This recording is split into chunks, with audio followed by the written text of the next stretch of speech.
Вы смотрите новости, в студии Валерия Наумова. Здравствуйте. Вначале коротко о главных темах выпуска. Предупреди пожар, установи АДПИ. В республике продолжается акция по установке автономных пожарных извещателей.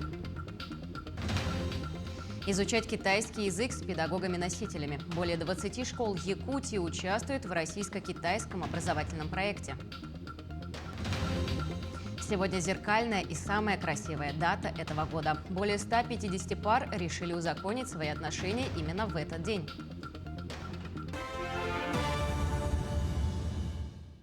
Сборку реактора для атомного ледокола «Якутия» начали в Росатоме.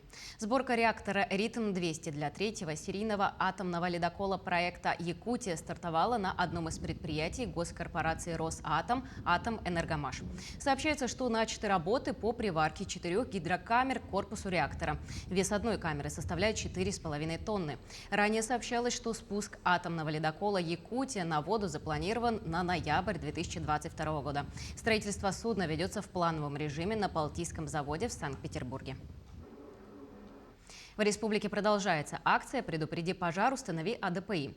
В рамках акции председатель Государственного комитета по безопасности жизнедеятельности населения республики Дмитрий Лепчиков установил автономный дымовой пожарный извещатель в многодетной семье Артемьевых. Это устройство предназначено для своевременной подачи сигнала тревоги в случае очагов возгорания. Установка таких устройств – один из способов профилактики пожаров. Громкость устройства, устанавливаемых в квартирах, достигает 85 дБ, что достаточно не только для того, чтобы привлечь внимание, но и разбудить крепко спящих людей. Данную акцию мы начали в 2021 году, и в этом году мы приняли решение это продолжить данную акцию. И, пользуясь случаем, я передаю данную эстафету министру жилищно-коммунального хозяйства и энергетики Республики Саха-Якутия Емельянову Вячеславу Павловичу, главе администрации муниципального района Булунский Улус район Андросову Афанасию Афанасьевичу и руководителю нашей государственной противопожарной службы Республики Саха-Якутия Босикову Руслану Захаровичу. Более 180 домов в микрорайоне Марха в столице республики бесплатно подключат к газу в рамках президентской льготной программы. До конца 2022 года программа «Социальная газификация» охватит более 2000 домовладений республики. В прошлом году по этой программе удалось подключить газа около 300 домовладений. Подать заявку на бесплатное подведение газа до границ земельного участка можно на сайте регионального оператора компании «Саха-Транснефтегаз» через портал госуслуги и в центре «Мои документы». Бесплатное подключение доступно тем, чьи дома находятся в границах газифицированных населенных пунктов. На территории региона продолжается зимний маршрутный учет численности охотничьих ресурсов. На сегодняшний день инспекторы-экологи провели работу по 800 маршрутам. Из них половина выполнена в общедоступных охотничьих угодьях. В общей сложности до 10 марта они должны охватить более 5000 маршрутов. По словам инспекторов, учет проводится в течение 2 дней, где учитывают только свежие следы. Далее заполняют карточку. После чего все карточки передаются в департамент охотничьего хозяйства, и на их основании устанавливается численность диких животных, определяют квоты и лимит добычи в следующий охотничий сезон. Вместе с тем, с этого года метод учета изменился. Теперь на территории региона мониторинг животных можно проводить с воздуха, то есть летающими аппаратами или самолетами. Вступили в силу новые методики учетов. Это у нас зимний маршрутный учет, авиаучет, есть учет методом прогона и на местах искусственной концентрации. Вот эти вот 4 методики. Ну, в нашем регионе используются 2 методики. Это зимний маршрутный учет и авиаучет. Учет проводится в 2 дня. Первый день учетчик идет по лесу, затирает старые следы. Потом через сутки, через 24 часа приходит и учитывает новые следы. То есть следы, которые пересекли за вот этот вот промежуток времени, за 24 часа. Перейдем к эпидобстановке. За последние сутки в республике выявлен 901 новый случай коронавирусной инфекции. Из них 220 в городе Якутске, по 109 в Верхневилюйском и Нерюнгринском районе. В Мегино-Кангаласском 72 случая, в Имиконском 56. Еще в 19 районах зафиксировали от 44 до 1 заболевшего. Якутяне смогут получить ковид-сертификаты в случае положительного анализа на антитела. Ранее QR-коды оформлялись только в случае перенесенной болезни, наличия вакцины или медотвода. Подробнее о процедуре получения сертификата расскажет Саргалана Неустроева. Система QR-кодов в республике была внедрена с 15 октября прошлого года. Тогда получить сертификат могли исключительно те, кто вакцинировался или переболел коронавирусной инфекцией и был внесен в регистр больных. Иными словами, те, кто обращался в больницу с соответствующими симптомами.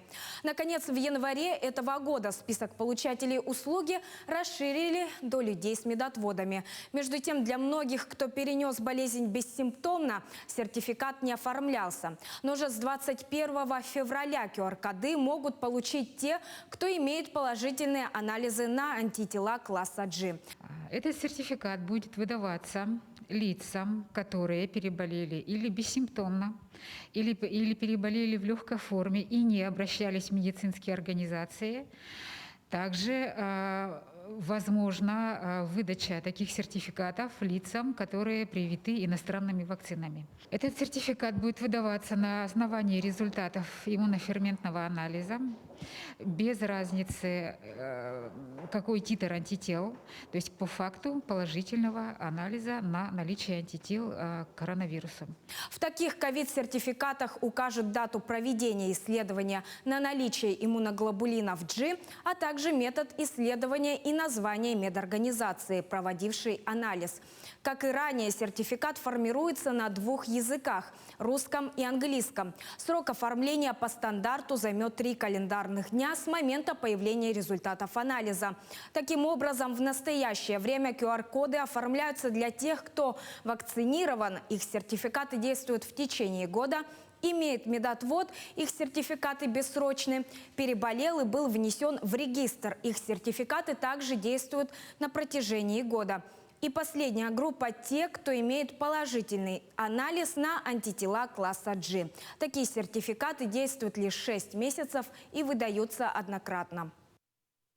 К другим темам. Молодых специалистов республики приглашают принять участие во Всероссийском молодежном образовательном форуме «Арктика. Сделано в России». Участники получат возможность побороться за грантовую поддержку до 1,5 миллиона рублей на всероссийском конкурсе молодежных проектов. В конкурсе могут принять участие граждане России от 14 до 35 лет включительно, как официальные участники форума. Команды, представившие эффективные решения, получат путевку на Международный арктический форум «Арктика. Территория диалога». Более 20 школ Якутии участвуют в всероссийско-китайском образовательном проекте. Учащиеся из 24 школ и 3 колледжей из Якутии начали обучение на дистанционных курсах китайского языка, организованных Ассоциацией довузовских образовательных учреждений России и Китая. Проект позволяет зачисленным на курсы ребятам бесплатно изучить китайский язык с высококвалифицированными педагогами-носителями языка в течение года. Курсы охватят около 300 учащихся из 40 школ и 10 регионов России. Ленчане без проблем могут собрать продуктовую корзину из товаров местного производителя – молока, масла, хлеба и даже мясных полуфабрикатов. Цена выше привозной, но ленчане оценили качество продуктов. Например, производство пельменей пришлось увеличить с 50 до 100 килограммов в день. Почему покупатели не экономят и предпочитают местную продукцию, узнавала наш корреспондент. Буквально несколько дней назад в этом цеху началось производство мясных полуфабрикатов. Например, из килограмма фарша можно сделать 10 бифштексов. Современное оборудование позволяет производить качественную мясную продукцию. Цех переработки местной продукции в Ленске был запущен недавно, но о нем уже наслышаны. Хлеб и различная выпечка – это первая продукция цеха, которая поступила на прилавки магазинов. Затем запустили производство вкусных пельменей. Начинали мы с пельменей, теперь мы уже перешли на полуфабрикаты. Антрикоты, скалопы делаем чистые кусковые, делаем бифштексы, шницеля, биточки, котлеты. Все это мы полуфабрикаты отдаем в магазин. На прошлой неделе мы отдали на пробу по 5 килограмм, но нас порадовало, все разобрали. Специальное оборудование позволяет за считанные минуты отбить мясо. 10 килограммов буквально за полчаса превращается в антрикоты или эскалопы. Из приправ только соль и перец. В производство идет исключительно качественная свежая вырезка. В текущий момент продукция пользуется очень большим спросом. Пока умудряемся его удовлетворять. Посмотрим, как дальше пойдет. В дальнейшем планируем расширение нашего ассортимента. Также наладим производство вареников с различными начинками. А к лету планируют изготавливать шашлыки. Продукция местного производства всегда пользовалась популярностью у линчан. Анна Кожевникова, Виталий Андреев, Ленск. Найденного в конце прошлого года в Ленском районе фламинго перевели в общий павильон зоопарка «Роев ручей». Гриша был найден в ноябре прошлого года в месторождении в Якутии с обморожением ног и в январе доставлен в Красноярск. На момент прибытия он весил 1 килограмм 700 граммов, что критически мало для его возраста. Специалисты определили, что птенец родился весной 2021 года. Птицу выходили ветеринары в карантинной зоне, и сейчас его уже выпустили в общий павильон к стае фламинго. Конечно, немножко взрослые птицы пощипывают его чуть-чуть, но это абсолютно нормально. Фламинго – стайные птицы. Сейчас определится немножко иерархия этого птенца в стае, и все будет замечательно. Главное, что подошли к еде уже в постоянном вольере, и птицы уже кушают. Это очень радует. Значит, все прошло хорошо. Сегодня самая красивая дата этого года. Зарегистрировать свой брак в зеркальную дату решили 152 пары Якутии. Из них 41 пара – жители города Якутска. В органах ЗАГСа столицы сегодня даже увеличили численность специалистов, чтобы всех зарегистрировать. Мода на уникальные даты в Якутию вошла 7 июля 2007 года. Но самый многочисленный рекорд регистрации был зафиксирован 8.08.2008 года. Тогда в столице открыли несколько дополнительных площадок и зарегистрировали более 140 пар. Помимо сегодняшней уникальной даты, одна из регистрируемых пар получила 222-й порядковый номер в свидетельстве о браке. По мнению астрологов, дата уникальна тем, что если сложить числа в дате, получится число 12, а с древних времен считалось, что данное число правит мировым порядком. Сегодня вручили свидетельство о заключении брака с порядковым номером 222. Были сами очень приятно удивлены. Ну, естественно, мы огласили паре, которая была здесь. Я им прямо сказала, что у вас еще сегодня двойной сюрприз. Мы же раньше всегда верили в счастливый билет на автобусе. Да? Вот эти даже счастливые билеты мы где-то клеили, сохраняли, ну, даже что-то с ними делали.